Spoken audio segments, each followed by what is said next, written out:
noches, bienvenidos El Salvador. Qué placer volvernos a reencontrar en esto que noche tras noche usted disfruta y que se llama 8 en punto.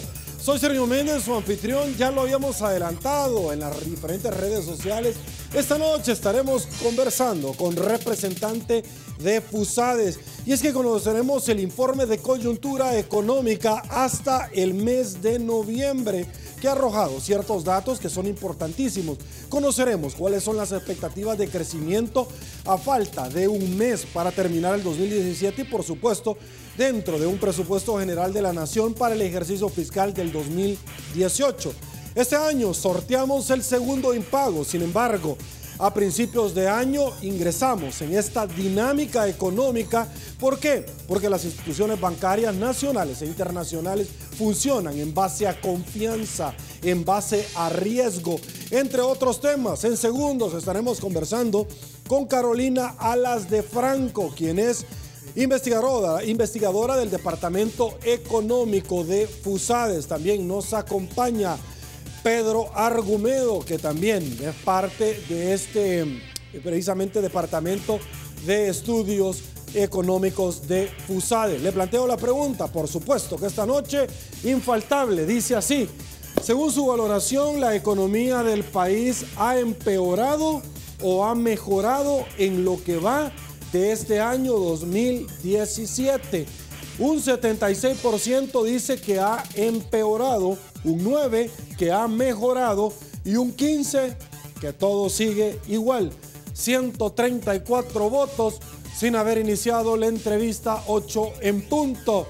El Salvador, para que nunca cambie lo mejor del Salvador, nosotros estamos cambiando por ti. Este segmento de la entrevista 8 en punto es gracias a Banco Agrícola. Múltiples soluciones digitales para que hagas tus transacciones en el lugar y en el momento que más lo necesites. El primer segmento de la entrevista 8 en punto es gracias a la fina cortesía de Banco Agrícola.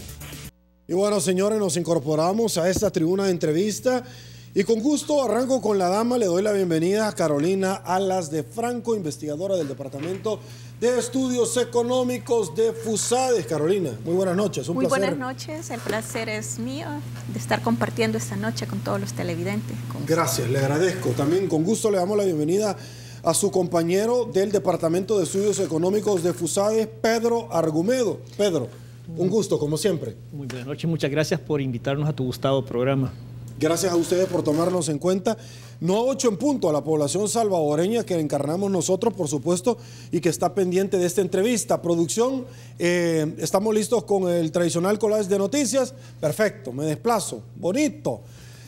Estas son las noticias más emblemáticas acaecidas en los últimos días. Dice así: la Universidad Tecnológica premió a las mejores marcas en el Top Brand Award, señores. La Cámara declara culpable de enriquecimiento ilícito al señor Funes y a su hijo. Muchos dicen que es muy poquito, porque Funes dijo de que no había declarado los 3 milloncitos que le había donado el señor Salume, y que él dijo que ya encontró la forma mágica como no declararlo, como que si eso no fuera otro delito penal que avala la Fiscalía para que vaya luego el OCIDIR contra el señor Funes. Seguimos. El Salvador sube en el ranking Doing Business del Banco Mundial. Impuestos recaudados serán de 85 millones, menos que lo proyectado para este año. FUSADES, El Salvador no está aprovechando los vientos favorables en la economía de nuestro país. Galeas, el 90% de los salvadoreños están descontentos con la economía. Bueno, la encuesta que le planteamos al inicio, eso dice: el nivel de pobreza es similar al de hace una década en El Salvador. Apúntalo, FUSADES. El Salvador recibió más de 4.100 millones de remesas. De eso vamos a hablar, porque si deportan a los connacionales, ¿quién va a mandar esos 4.100 millones de dólares? Empresarios coinciden en que el FMLN quiere nacionalizar todas las empresas en nuestro país. Y la última, extorsión agobia a los distribuidores. ¿A qué clase de distribuidores? A todos. ¿Esto tiene un impacto negativo en el clima de inversiones? Por supuesto. Me incorporo. Arranco con usted, Pedro Argumedo. Cuénteme un poquito de qué trata, cuáles son los rasgos más importantes que ustedes han identificado en este informe de coyuntura económica a noviembre que estamos por terminar del 2017. Por favor. Sí, nosotros hemos hecho un amplio análisis de toda la información que genera las instituciones oficiales del Estado, así como también nuestras encuestas que nosotros realizamos a los empresarios, y encontramos, por decirlo así, una situación económica en la cual durante el 2017 El Salvador recibió vientos favorables y muy fuertes, ¿verdad? Uno puede fácilmente identificar 4 vientos que están relacionados al favorable desempeño del mercado mundial, que creció la economía mundial muy fuerte, ¿verdad? Las revisiones del crecimiento global siempre fueron hacia arriba, es decir, la economía mundial se siguió expandiendo. Esto también fue acompañado de Estados Unidos, que siguió creciendo más de lo que se había pronosticado antes. ¿Este sería el segundo punto? ¿De los vientos favorables? Ese sería como el primero, el de la economía global. El segundo punto tiene que ver con el favorable régimen de lluvias que hubo durante todo el año, lo cual impactó positivamente la economía. Y tenemos también un efecto favorable por la expansión del crédito interno de manera muy, muy, muy importante. Y sobre estos fenómenos, nosotros tuvimos también mecanismos de transmisión hacia el país, ¿verdad? Es decir, hay estos fenómenos favorables y tuvimos 4 fenómenos favorables. Aquí viene una expansión de las exportaciones, que crecimos a más de 5.7%. También tuvimos un aumento de las remesas a 10%. Aquí quiero decir de que las remesas aumentaron a una velocidad que teníamos años de no verla, y es por el efecto precaución, ¿verdad? Muchos familiares en Estados Unidos enviaron dinero previendo esta resolución que puede haber en torno al TPS, y mejor enviar un dinero previamente para asegurar en algún momento su regreso. Su regreso. Perfecto. El tercer efecto fue a nivel del régimen de lluvias, que permitió, por ejemplo, una importante generación de energía hidroeléctrica. De julio, agosto y septiembre es la más alta en los últimos 5 años, ¿verdad? Esto le genera fuertes ingresos también a CEL. Y también en términos de producción de caña de azúcar, probablemente este año sea el año de mayor producción de la zafra que tengamos en este año. Así que también es por el buen régimen de lluvias y por las prácticas de producción que tienen los agricultores. Entonces, esos 4 grandes vientos, ¿verdad? Y aquí quiero señalar uno en particular, que es las remesas. Las remesas le aportó a la economía 1.4% del PIB. Es decir, que si no hubiéramos hecho nada, solo las remesas le empuja a la economía en 1.4%. Y nuestra economía crece en promedio 2%. Entonces ya solo las remesas le da un fuerte impulso. ¿Con cuánto sería el crecimiento que estaríamos terminando este año? No sé si es oportuno decirlo ahorita, por cuanto el año fiscal es muy diferente poderlo contabilizar, pero podríamos tener algún tipo de proyección, ¿cierto? Sí, muy probablemente esta tasa se va a mantener al 10%, la tasa de crecimiento de las remesas. No, me estoy refiriendo globalmente, del Producto Interno Bruto, si lo quiere ver así. ¿Del país o global? ¿Del país? Del país, el Banco Central ha mencionado que va a crecer 2.3%. ¿Usted acompaña eso? Nosotros, los números que tenemos no nos indica esa dirección, y tenemos 2 cuestionamientos sobre esa tasa. Por un lado, si nosotros observamos las cifras que divulga el Instituto Salvadoreño del Seguro Social a través de los cotizantes, el último dato que divulga el IS, se han perdido cerca de 3.187 plazas con respecto al año pasado. Es decir, que el empleo formal, en vez de aumentar como uno esperaría si la economía crece, el empleo formal se está contrayendo, ¿verdad? Entonces eso nos está indicando de que, a pesar de los favorables vientos que recibe la economía, el empleo se contrae. Entonces hay una situación ahí que hay factores internos que hacen que la economía se deprima. Y otro indicador que nosotros tenemos sobre ese desempeño es nuestras encuestas que realizamos a los empresarios en el oriente del país, en el centro y en occidente, en la cual nos dicen que sus ventas han sido negativas al tercer trimestre y el promedio durante el año, el indicador de ventas muestra que ha sido negativo. Y un elemento adicional referido sobre las cifras que publica el Banco Central sobre las importaciones de consumo, es decir, nosotros somos una economía que importa grandes cantidades de bienes de consumo, esas también están contraídas, ¿verdad? Están creciendo a menos de 2%. Entonces eso nos indica también que la economía, su poder de compra, no va en buen ritmo. Y hay también una variable muy importante para la economía y para el crecimiento de las oportunidades, que es la inversión. El clima de inversión ha estado negativo y tiene una tasa de menos 49 en el tercer trimestre del presente año, acumulando 9 años en terreno negativo. Entonces, uno puede observar que la economía tiene vientos favorables, que uno esperaría que eso ayude a empujar el barco hacia adelante, pero cuando vemos otros datos nos vemos que el barco no avanza, sino que se queda estancado. Ok, déjeme entender algo. 9 años en terreno negativo. En terreno negativo. Es decir, el mismo término que tiene este gobierno, podríamos decir. Sí, el mismo término. ¿Antes de este gobierno no había un terreno negativo o había un porcentaje menor? Habían rachas, habían rachas en momentos, por ejemplo, preelectorales. ¿Eran fluctuaciones? Sí, se ponía negativo el clima de inversión por la incertidumbre. Exacto. Okay. Pero no de esa manera que ha sido sostenido, ¿verdad? Y los factores que mencionan los empresarios por los cuales el clima de inversión fue negativo en el tercer trimestre están relacionados a la alta delincuencia, a la incertidumbre y a las políticas económicas erradas que se han impulsado, ¿verdad? Okay. Entonces esos son los 3 factores que hacen que el clima de inversión esté negativo en el tercer trimestre y que nosotros veamos que a pesar de que es una economía que tiene vientos favorables, somos como un barco que no despliega las velas y que además de eso tiene amarrado el barco al puerto, ¿verdad?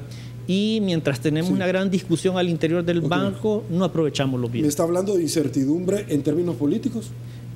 En términos políticos, de política económica. O sea, me está diciendo que este gobierno no induce o no genera o no inspira confianza. Sí, de acuerdo a los resultados que nos muestran los empresarios, nos dice de que ese es un problema muy serio, la incertidumbre política y económica que enfrentan, ¿verdad? Que no le da claridad, y eso lleva a un tema muy importante porque el caso de la inversión, que se hace la inversión ahorita y espera a futuro recoger ese retorno de la inversión, si el futuro es gris, mejor no invierta. ¿Cuál sería esa, para efectos de ilustración al público salvadoreño, cuál sería esa inversión a largo plazo, que no la vamos a ver ahorita, por ejemplo? Bueno, un tema es, por ejemplo, si nosotros vemos la inversión extranjera directa en Centroamérica. En Centroamérica viene mucha inversión, o sea, viene inversión para plantas industriales, para empresas de servicios. En Centroamérica, buena parte de las empresas están yendo a Guatemala, Honduras, Nicaragua, Panamá y Costa Rica. En Centroamérica, el promedio de la inversión extranjera directa sobre el PIB es 5%. En nosotros es entre 1 y 2%. Estamos rezagados, según la CEPAL, también en términos de crecimiento. En términos de inversión extranjera. Ahora, en términos de inversión, acabamos de ver a Costa Rica, que acaba de inaugurar la represa de la Reventazón, pero adicionalmente en términos de energía eléctrica fotovoltaica, vemos nosotros donde es sumamente ambicioso el plan de Panamá sobre plantas flotantes en el canal. Aguánteme un ratito, ya vamos a seguir hablando. Licenciada Carolina Alas de Franco, sobre este informe también, adicionalmente de lo que ha dicho Pedro Argumedo, ¿qué podría usted destacar? Ya vamos a ir abordando cada uno de los ítems o puntos de los cuales ustedes han señalado que han obtenido en base a estos indicadores. ¿Cuál es lo más relevante? Bueno, de lo que ya se hablaba de que el clima de negocios está negativo y que es por 9 años, decir que no ha tenido ningún rebote hacia algo positivo. Ellos mencionan mucho, los empresarios, lo que es la política económica y también la política fiscal y tributaria. Entonces, la situación de las finanzas públicas ha estado muy sacudida en este año. Han pasado sucesos que han todavía generado más incertidumbre, más de lo habitual que teníamos en estos años anteriores. Recordémonos que en este año empezamos con los anuncios de la nacionalización de la reforma de pensiones. Eso ya era algo que venía del 2015, incluso antes, pero que se acentúa a principios de este año y se une al hecho de que en el presupuesto de 2017 no se consideró el pago de la deuda previsional, un pago que siempre se había hecho con recursos propios hasta septiembre del 2016. Entonces, la decisión política pues trajo que no fuera incorporado y obviamente junto a la amenaza de una reforma de pensiones de tipo confiscatorio estaba la amenaza de caer en impago. Finalmente, una serie de decisiones y una decisión política llevó a que en abril cayéramos en impago. Y eso, no sé si se ha percatado, pero es como que fuera un knockout para el país. Después de décadas que tenía un prestigio como buen pagador, eso se perdió en un día, digamos, y la calificación bajó. Incluso estuvimos temporalmente en Selective Default, la calificación más baja que hemos tenido. Todo esto, en términos sencillos, ¿qué implica? Implica un financiamiento más costoso para el gobierno, para las empresas, para la ciudadanía, y eso se refleja en menos oportunidades de empleo. La inversión se frena, una baja en el poder adquisitivo, la tasa de interés eventualmente se traduce en un mayor costo, y luego ese impago todavía lo estamos sintiendo, ¿verdad? No es que hayamos recuperado rápidamente la posición que teníamos. Hubieron otros dos eventos importantes que son positivos, pero que no van a ser suficientes si no se sigue con una racionalización del gasto. ¿Y a qué me estoy refiriendo con esos otros dos eventos?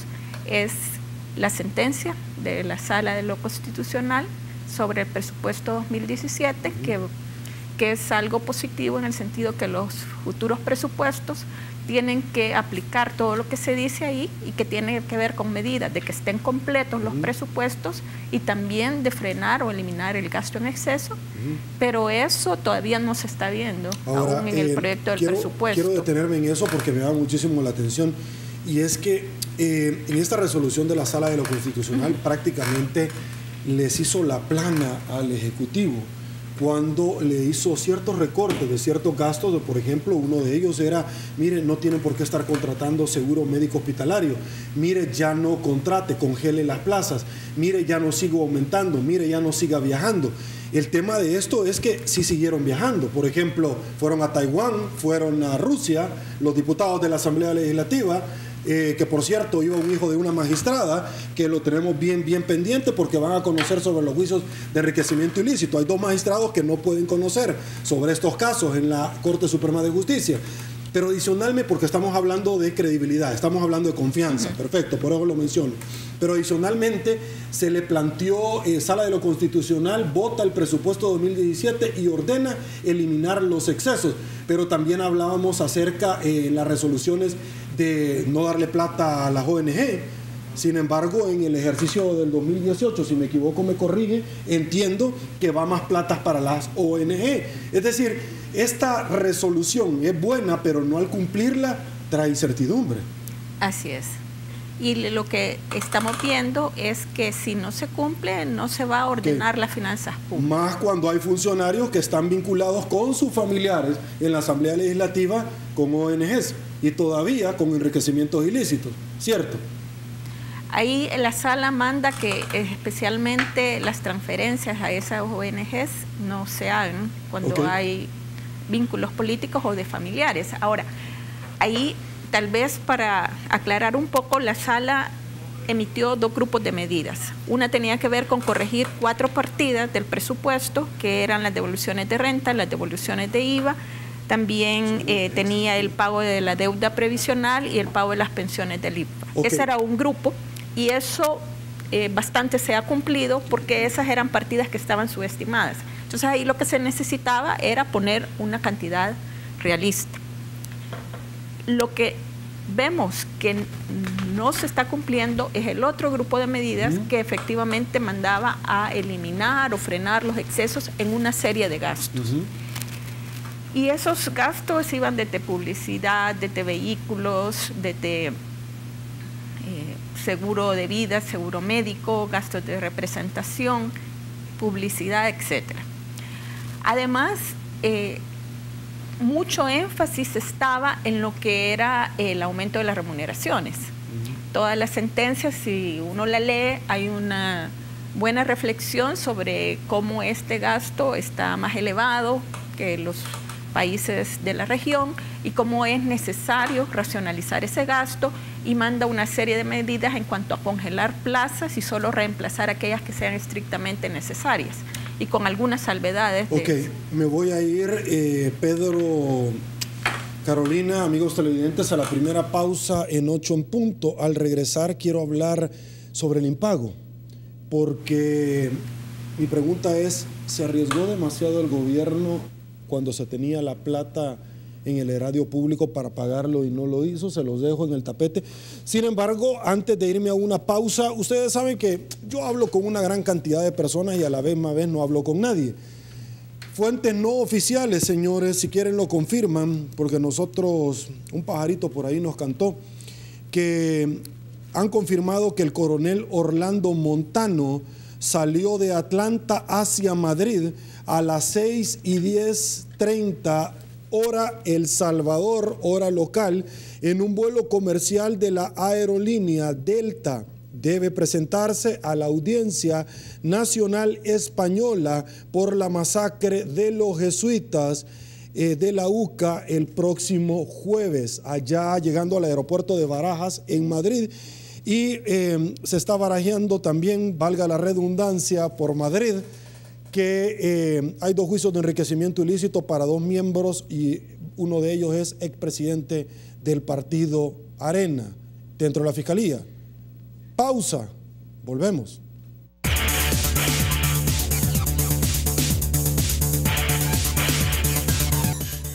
Y bueno, señores, estamos de regreso porque seguimos transmitiendo nosotros en Facebook y revisando una gran cantidad de preguntas, de comentarios que usted nos traslada en las diferentes redes sociales. Por ejemplo, para muestra, un botón. Producción, tengo acá precisamente a René García, que nos dice sobre precisamente lo que nosotros estamos hablando, la canasta básica hasta la vivienda, entre otros bienes, están los precios por las nubes y míseros salarios de trabajador que no alcanza para nada, pero lo que sí está mejorando son los salarios, viáticos, viajes y bonificaciones de los diputados. Bueno, René, a eso me estoy refiriendo, y a los juicios de enriquecimiento ilícito que les están haciendo a varios diputados, que vamos a estar muy pendientes, y que hay magistrados que no pueden conocer sobre estos juicios porque tienen obviamente una vinculación. Vamos a conocer sobre este tema porque estamos hablando sobre el clima de inversiones. Voy con usted nuevamente, Pedro, y es que usted mencionó algo que me llamó muchísimo la atención y fue acerca del mercado internacional que había crecido, los vientos favorables. Habló acerca de las lluvias porque tienen un impacto en el agro, en la matriz energética, que son parte del clima de inversiones, que un empresario también valora a la hora de escoger a qué país va a ir a radicarse. Pero uno de los temas también que un empresario valora, o me voy a Guatemala, los incentivos fiscales, me voy a Panamá, que estoy en el canal de Panamá, me voy a El Salvador, que tiene el dólar y que me parece sumamente atractivo porque está dolarizado, hay que decirlo con nombre y apellido, o me voy para Costa Rica, que tiene un repunte según los números que nosotros tenemos, la CEPAL, como un país sumamente agresivo. ¿De qué manera impacta todo esto, Pedro, sobre algo que me llama muchísimo la atención, y es la posibilidad concreta de que uno de estos vientos termine de soplar, y es la no renovación del TPS en el mes de enero para los connacionales, porque usted habló, si me equivoco me corrijo, sobre una ampliación o expansión de las remesas de un 10%. Por favor. Sí, creo que la sociedad salvadoreña ha visto con preocupación y todo, ¿verdad? Esa posible resolución sobre el TPS. Esto sin duda nos recuerda y nos hace pensar de que si ahora es difícil conseguir empleo, ¿y cómo va a ser cuando venga un grupo de ellos retornados, ¿verdad? Entonces la situación económica se hace más difícil. Ahora, quiero mencionar que en El Salvador cada año entran a buscar trabajo por el crecimiento poblacional normal cerca de 55,000 personas. Eso es lo que en promedio entra cada año a buscar empleo. Y esto uno agarra los datos de la Digestic y uno lo puede encontrar en la encuesta de hogares y propósitos múltiples. Ahora, uno también puede hacer las cuentas sobre el siguiente dato, ¿verdad? Cada año hacen 80,000 personas la PAES. De esas 80,000 personas, 25,000 el siguiente año entran a las universidades. Quedan 55,000. ¿Qué hace el resto de personas? Bueno, buscar empleo. Y de una economía que no crece, lo hace más difícil. Y esta situación que hemos tenido en los primeros 7 meses del año, donde se pierden más de 3,000 empleos, hace más complicada la situación, porque del año pasado se perdieron empleos formales que ya estaban.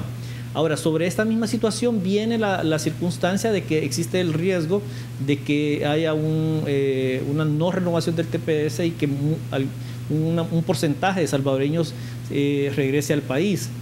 Entonces, eso nos pone las luces en alerta de decir de que no estamos haciendo la tarea ni para satisfacer las necesidades de empleo acá en el país, ni tampoco para recibir esas contingencias que puede venir de la no renovación del TPS.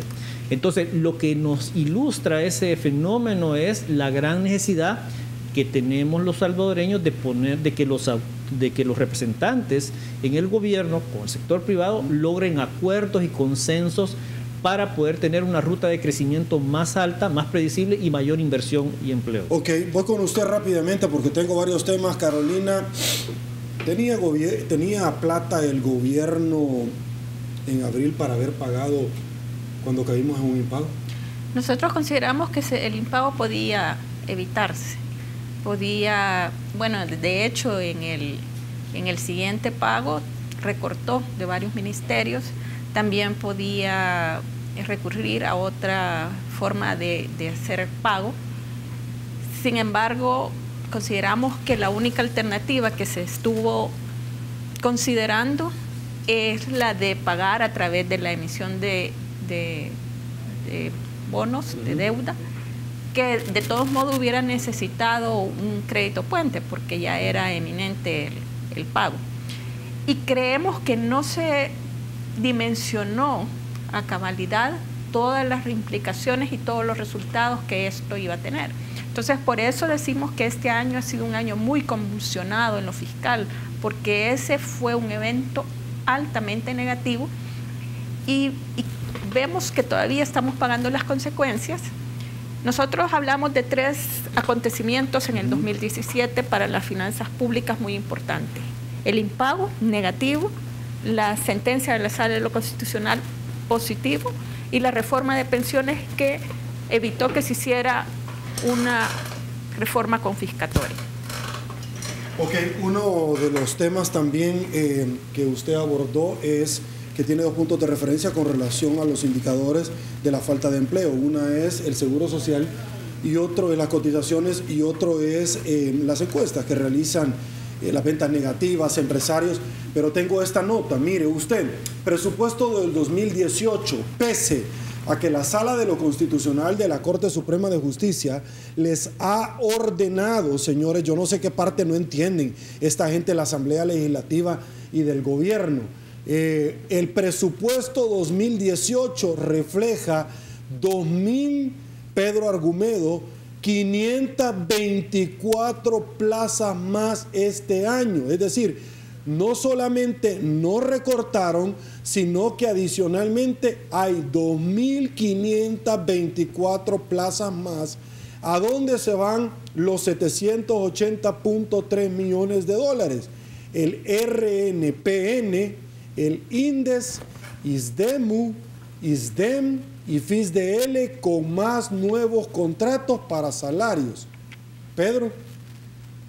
Sí, creemos que estos datos pues reflejan que no están en la dirección que planteó la Sala de lo Constitucional en términos de ordenar las finanzas, ¿verdad? Es decir, el presupuesto 2017 tenía vicios muy importantes. O sea, este es un clima de inversión. Este es las finanzas ordenadas y son acatar resoluciones. Acatar resoluciones. ¿Va a venir un empresario en un país donde no se acatan los políticos que deben de dar el ejemplo resoluciones? Da incertidumbre. Okay. Da incertidumbre. Y hay un mal ejemplo.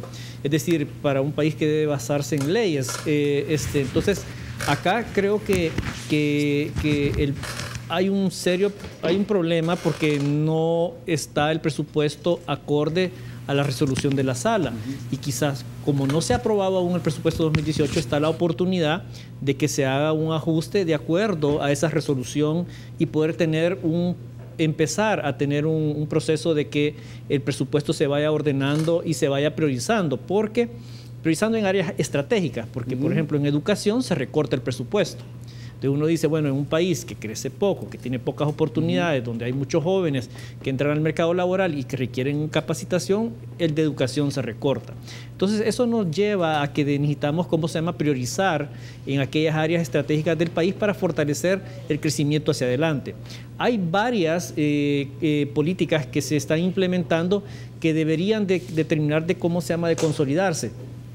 Por ejemplo, en el caso nuestro, pues está el sistema de mejora regulatoria, ¿verdad?, que es para reducir la burocracia del país y se ha tenido muy poco avance en la mejora regulatoria. Y aquí es bien importante, es una oportunidad para reducir costos laborales y costos empresariales. El otro es la reforma a la ley APP, en donde no hemos hecho todavía un proyecto de APP y uno puede ver la página web de APPs en Honduras y muchos de los corredores logísticos que está haciendo Honduras se están haciendo vía APP y, por ejemplo, el aeropuerto de... A socios público-privados, para que la gente pueda entender. A socios público-privados, si por ejemplo uno de los corredores logísticos va hacia su aeropuerto de Palmerola, y probablemente el aeropuerto de Palmerola va a poner en competencia muy pronto al aeropuerto internacional del Salvador, y eso nos debe llevar a que nos hemos ido prácticamente olvidando de los elementos fundamentales que permiten crecer y crear oportunidades en el país. También el Ministerio de Obras Públicas ha propuesto una política de logística, ¿verdad? Creo que es una política muy importante para que El Salvador sea un centro de operaciones para muchas empresas y creemos que esa política debe de implementarse con mayor velocidad y también haciendo nuestras aduanas de manera más eficiente, como lo trata de hacer el Ministerio de Economía. O sea, cuando uno evalúa el conjunto de políticas públicas que se implementan en el país, uno lo que observa es que hay políticas que van en la dirección correcta, pero no logran tener una fuerza coherente a partir de todo el gobierno, ¿verdad? Y eso hace que nuestra economía genere esos espacios de incertidumbre y haya un poco crecimiento. Ok, Carolina, voy con usted. Un tema es corrupción y algo muy diferente es la impunidad. ¿Cómo juega esto cuando vemos nosotros a un presidente saca en un penal por enriquecimiento ilícito, por otros hechos penales, a un señor expresidente Flores también que fue acusado en su momento, a un señor Flores del Seguro Social, a un señor Reyes Merino, que en algún momento se le han acuñado que les crearon plazas, a un diputado Merino, Gallegos, etcétera, acusados por enriquecimiento ilícito? ¿Cómo vemos el tema del señor Funes, que fue condenado este día, el segundo presidente que llega al banquillo de los acusados y el tercero en totalidad? ¿Cómo vemos esto con el clima de inversiones? Obviamente la corrupción es un elemento que crea desconfianza e incertidumbre. Donde hay corrupción, las posibilidades de avanzar y del desarrollo que pueda tener la economía va a ser menor. Y de hecho, la sentencia de la Sala de lo Constitucional con respecto al proyecto de presupuesto 2018 y los futuros, y con respecto al presupuesto del 2017, aunque ahí no se refiere a la corrección, se refiere también al exceso de gasto o gastos injustificados, y lo que nos dice es que no solamente se ahuyenta la inversión, porque la inversión, lo que es una atmósfera con corrupción, obviamente la ahuyenta, pero además hay una limitación de los recursos para que el Estado pueda cumplir con lo que dice el artículo 1 de la Constitución, que son de asegurar los derechos fundamentales, la salud, la educación, la vivienda, y obviamente eso a los más desprotegidos.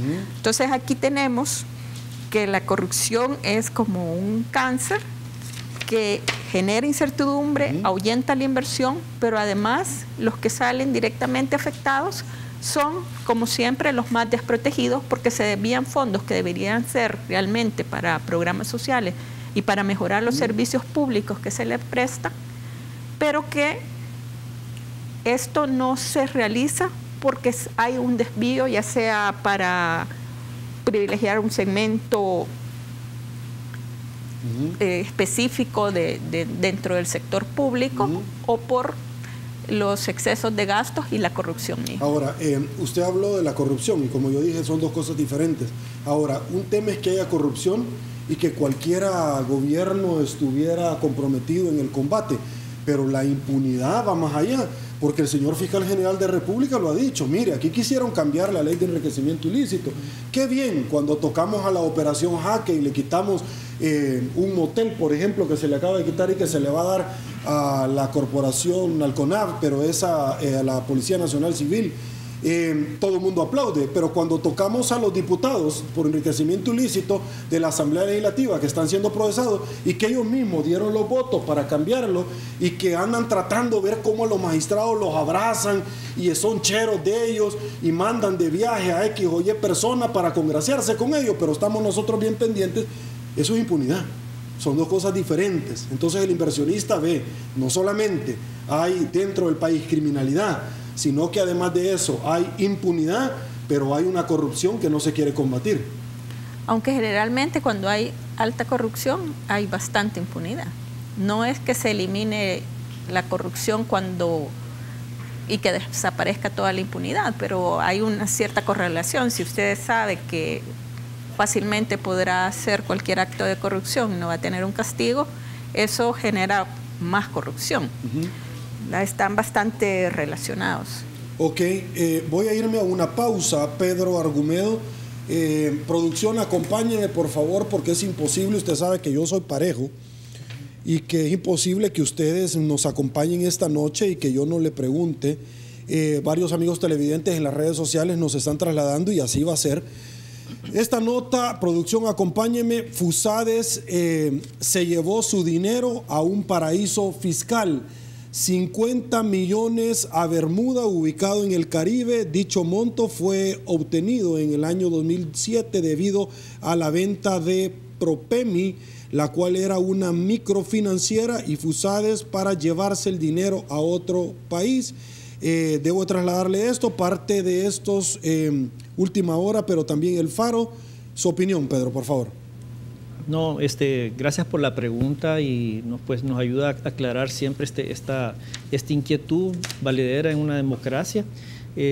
Fusades siempre cumple con la ley y utiliza todos sus recursos para el desarrollo del país. Fusades desde su creación fue facultada para tener una exención de impuestos sobre la renta, así como lo tienen diferentes universidades, ONGs, iglesias y fundaciones. La fundación, como bien mencionabas en la nota, pues tuvo un programa de apoyo a la microempresa por más de 20 años y este programa de Propemi fue vendido a un banco en el país, y con esos recursos Fusades creó un fondo que es el que le permite su independencia y poder, tener una gestión de estos fondos en el exterior, sobre los cuales se obtiene un rendimiento, y con esos rendimientos es que Fusades permite pagar mi salario, el salario de Carolina, y permite hacer todas las investigaciones que nosotros realizamos. todos los recursos de ese fondo y los rendimientos de ese fondo son devueltos al país en términos de estudios, investigaciones y apoyos a otros programas, como por ejemplo FUSADE sigue apoyando la innovación, ¿verdad? Ya ha creado un programa de apoyo a la innovación en el cual se busca darle apoyo a las micro y pequeñas empresas para que desarrollen capacidades innovativas y poder competir globalmente. Okay. Quizás es complicado, pero hay otra pregunta que va dirigida en eso y el amigo televidente dice, pregúntele a sus invitados que por qué en lugar de sacar el dinero, por qué, como ellos dicen, el crecimiento económico, por qué no terminaron invirtiendo esos 50 millones en el país. Sí, es un fondo patrimonial en el cual se busca tener una inversión que le permita garantizar un cierto rendimiento y con ese rendimiento estable poder mantener a toda la plana de FUSADE y todos los proyectos de investigación que tiene la institución. Pero nosotros le decimos que todo el rendimiento es el que viene a El Salvador y es el que nos permite a nosotros gozar de un trabajo estable y tener, la oportunidad de poder hacer investigaciones para mejorar el crecimiento y el desarrollo del país. Ok, vamos a pausa, señores, pero síganos en Facebook. Usted sabe que nosotros no paramos en la entrevista. Pausa, volvemos.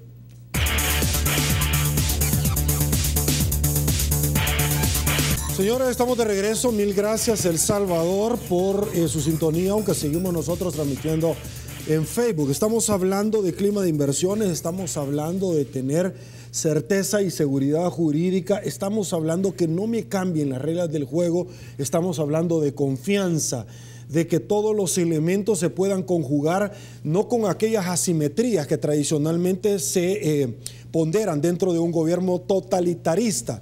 ¿Qué opinión le merecen a nuestros invitados y a ustedes también las palabras que esbozó el secretario del FMLN, el señor Medardo González? El país debe de seguir el rumbo de Venezuela y Cuba.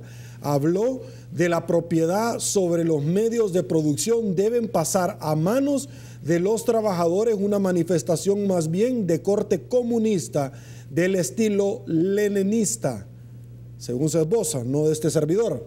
¿Cuál es su opinión sobre todo esto? Es decir, hay posiciones encontradas. Una de ellas es, las empresas que manejaban, quieren manejar empresas, pero las empresas que manejaron, todas quebraron. Alba Petróleo. Y por otro lado, Pedro se está llamando a la inversión. Traiga su empresa, que más adelante se la vamos a quitar. ¿Su opinión, Pedro?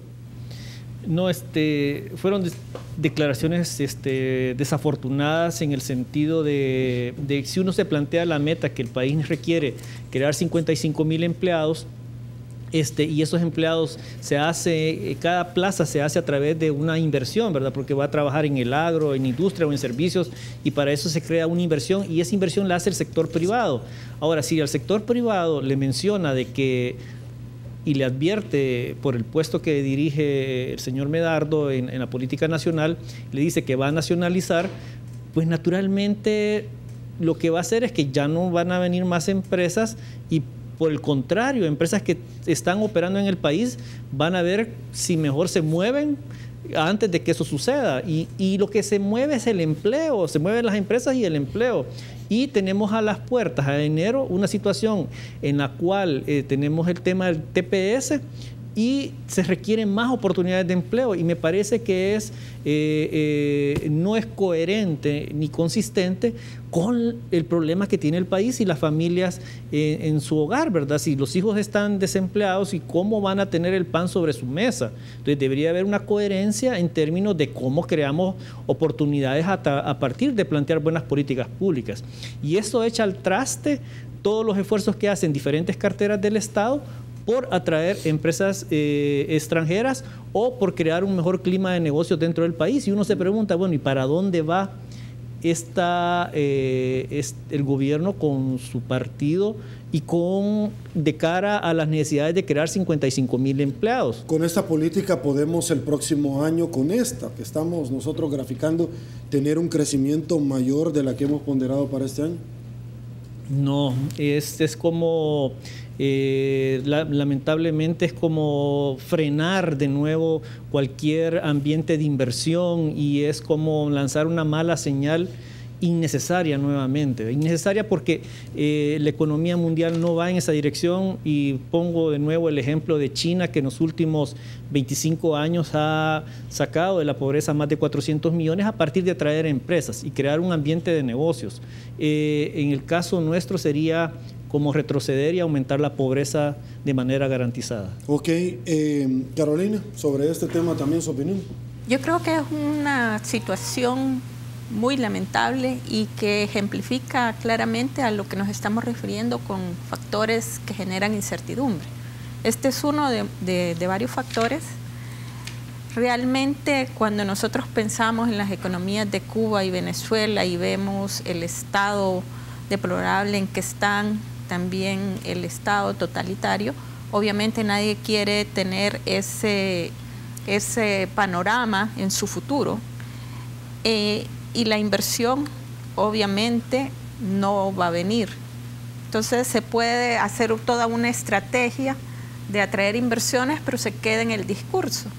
Porque si por otro lado se están haciendo y se están emitiendo ese tipo de juicios que nos dicen cuál es el objetivo final, entonces esto obviamente va a desmejorar el clima de inversión. Y no solamente los inversionistas, sino que la ciudadanía general, la clase media. Por eso, tanto profesional que muchas veces quiere emigrar. Una es la falta de oportunidades, pero también uno necesita estar en un país que haya mayor seguridad. Ok, quiero ir en estos pocos minutos, quiero gastarlos en dos temas. Uno de ellos es, ya voy a hablar sobre la ley de facilitación administrativa. Aguánteme un ratito, voy con usted. Pero con usted, Pedro, quiero ir con otro tema. Como estamos hablando, reitero, de credibilidad, de confianza, Pedro, ¿cómo cala esto cuando la Asociación Nacional de la Empresa Privada le dice al gobierno lo que usted acaba de hacer en la elección del director de la CIGET, de crear en 5 días 60 asociaciones para poder elegir a una persona que no nos representa?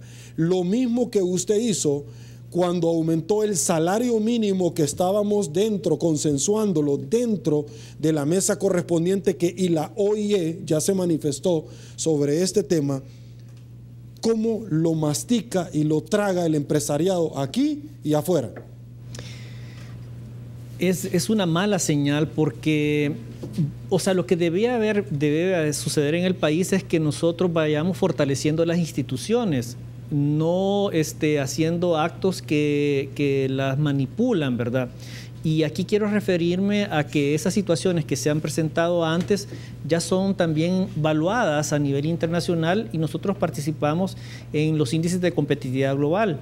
Y, por ejemplo, en ese índice de competitividad global que evalúa 136 naciones, nosotros en confianza sobre los políticos estamos en la posición 135. O sea, de 136 naciones evaluadas a nivel mundial, El Salvador ocupa la penúltima. La penúltima. Y nosotros ocupamos el último lugar en delincuencia. O sea, que después de los delincuentes están los políticos. Los políticos, no lo iba a decir, pero ya casi, ya lo dijimos. O sea, esto lo pueden ver en el Foro Económico Mundial y ahí están las estadísticas del Salvador. Y también otro indicador que evalúa cómo se llama el Foro Económico Mundial es el favoritismo en las decisiones del gobierno, ¿verdad? Y en eso estamos en la posición 134 de 136 naciones. Y eso es evaluado con respecto al año pasado. Y con eso lo que nos estamos garantizando es que el próximo año salgamos en el último lugar. Entonces, creo que hay una pérdida de enfoque sobre cómo se crean las oportunidades de un mejor bienestar para la sociedad. O sea, deberíamos de caminar más hacia el fortalecimiento de instituciones como tiene Costa Rica. Quizás ese debería ser un norte para mejorar las condiciones de vida y tener salarios como los de Costa Rica, tener instituciones como los de Costa Rica y tener niveles educativos como los de Costa Rica. ¿Cómo se entiende cada vez que el Ejecutivo, el Legislativo, el Judicial atacan a la Sala de lo Constitucional de la Corte Suprema de Justicia? Inestabilidad, o sea, genera incertidumbre. Y eso se traduce en baja inversión, poco empleo, baja rentabilidad, poco empleo. ¿Por qué tenemos que pagar los salvadoreños el poco empleo con accidentes geográficos que hacen los políticos. Sí, la verdad que necesitamos... ¿A cuenta de qué tenemos que nosotros estar pagando eso? Como sociedad necesitamos fortalecer nuestra institucionalidad. Ese es el único camino. Por ejemplo, el pilar de la institucionalidad en competitividad es el más retrasado. Estamos en la posición 133. Eso nos ilustra que si nosotros nos ponemos a nivel internacional, hay como diferentes grados del desarrollo. O sea, nosotros estamos en el primer grado, por decirlo así, y estamos involucionando, ¿verdad? Es decir, el pilar del institucional son los que primero trabajan y son donde hemos tenido más deterioro. Ok, voy con usted rápidamente, Carolina, a hablar de la ley de facilitación administrativa.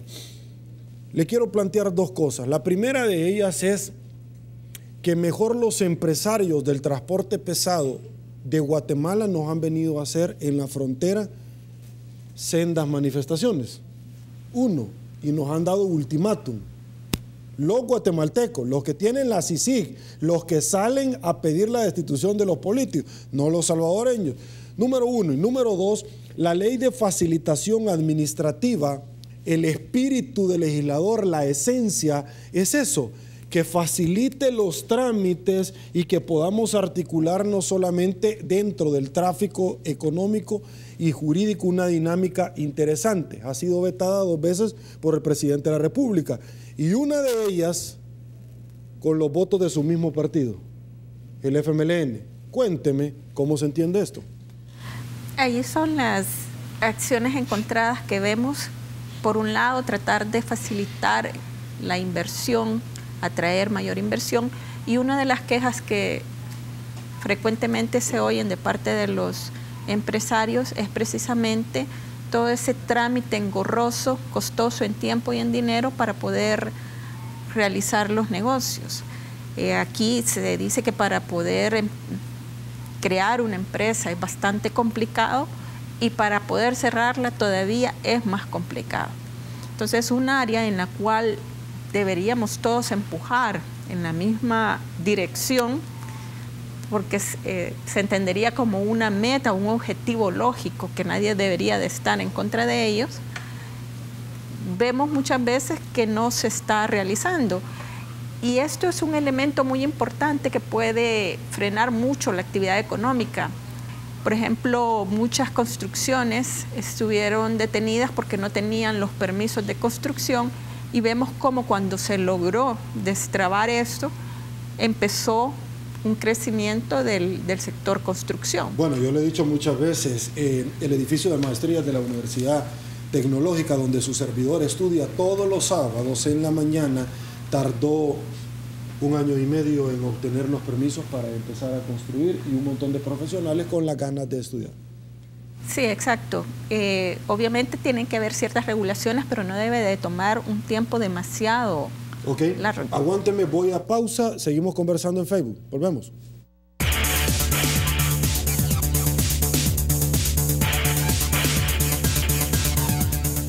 Señores, estamos de regreso porque seguimos transmitiendo cuando damos paso a nuestros anunciantes en Facebook. Seguimos evacuando los comentarios y las preguntas que por supuesto usted nos articula por las redes sociales a nuestros invitados de esta noche. Carolina Alas de Franco, investigadora del Departamento de Estudios Económicos de FUSADES. Muchísimas gracias por habernos acompañado en esta noche, en esta velada, en 8 en punto. Muchas gracias por la invitación, Sergio. Gracias a usted. Pedro Argumedo, investigador también del Departamento de Estudios Económicos de FUSADES. Gracias, Pedro, por haber venido a compartirles a los salvadoreños los hallazgos más importantes de este informe que nos está rindiendo trimestral. Gracias, Sergio, por la invitación y no olvidar que la meta para evaluar cualquier gobierno son si genera 55,000 empleos por año, que son los que entran a buscar empleo todos los años. Ok, en la fábrica de empleos. Esa es la fábrica. Como decía uno que fue condenado a enriquecimiento ilícito y que, por cierto, estaba leyendo por ahí que dijo de que la Fiscalía no había podido demostrar que él sustrajo dinero del Estado. Dios mío, yo no sé si de verdad tiene la posibilidad de contratar a un abogado penalista, porque el que tiene es espectacular, el licenciado Araujo, es muy buen amigo mío, pero que alguien le explique por el amor de Dios y que lo saque de la ignorancia en que el enriquecimiento ilícito no es tomar fondos del Estado. Es, señor, si hubo alguito debajo de la mesa y no lo puede justificar, O sea, por el amor de Dios, vea, no trate de insultar el intelecto de los salvadoreños. Señores, termino rápidamente con COSAVI de RL, porque es parte activa de la entrevista 8 en punto. Al igual que todos ustedes, me desplazo a El Salvador y les presento el consolidado de la participación ciudadana de esta noche. Según su valoración, la economía de este país ¿ha empeorado o ha mejorado en lo que va de este año 2017? Es la gran pregunta, y un 79% que han estado participando dice que ha empeorado, un 9% que ha mejorado, un 12% que todo sigue igual, 218 votos. Siga participando porque 8 en punto no duerme. A continuación, El Salvador, se viene Olimpia 33, todo deporte. Soy Sergio Méndez. Así están las cosas hoy por hoy en nuestro país. Si le gustó la entrevista, comente la mañana. Será hasta el día de mañana. Que descanse y una vez más que el Señor nos bendiga a todos.